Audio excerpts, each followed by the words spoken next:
تربك الدفاعات. هاي الكرة هذه إلى الركنية دائما. بولبينا مرفوعة،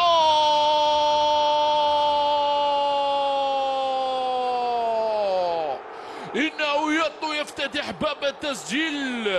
ثانية الأهداف ليطو هذا الموسم بألوان نادي بارادو، والتمريرة الخامسة فريق محترم ولم يخطف أو لم يسرق هذه المرتبة التي يحتلها نادي بارادو. سعيد كيف اخطفها في القائم الأول براسو.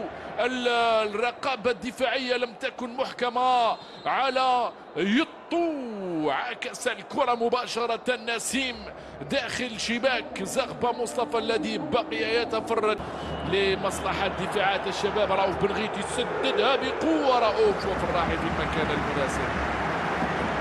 30 متر ولكنها كانت سهلة لحارس المرمى فراحي. كحيلي أقصى حد ممكن، مستمرة المباراة، مرفوعة داخل المنطقة.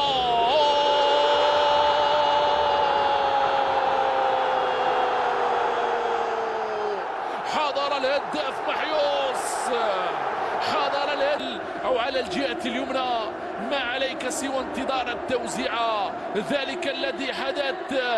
محيوس إليك الكرة، عليك أن تقوم بالواجب وهو الذي حدث. محيوس إنه ملك الراسيات، ملك الراسيات في الدوري الجزائري بهدف التعادل لشباب بلوزداد في حدود الدقيقة 7 غير بعيدة من الركنية. مرفوعة والراسية،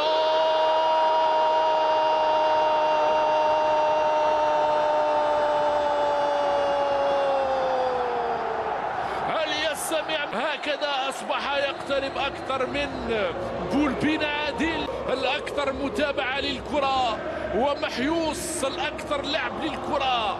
لما تكون الكرة عند بن عيادة فيه تفاهم. محيوس ستصلك في أفضل وأحلى وأجمل الظروف. افصح عن مهارتك وسجل الأهداف في نفس المكان.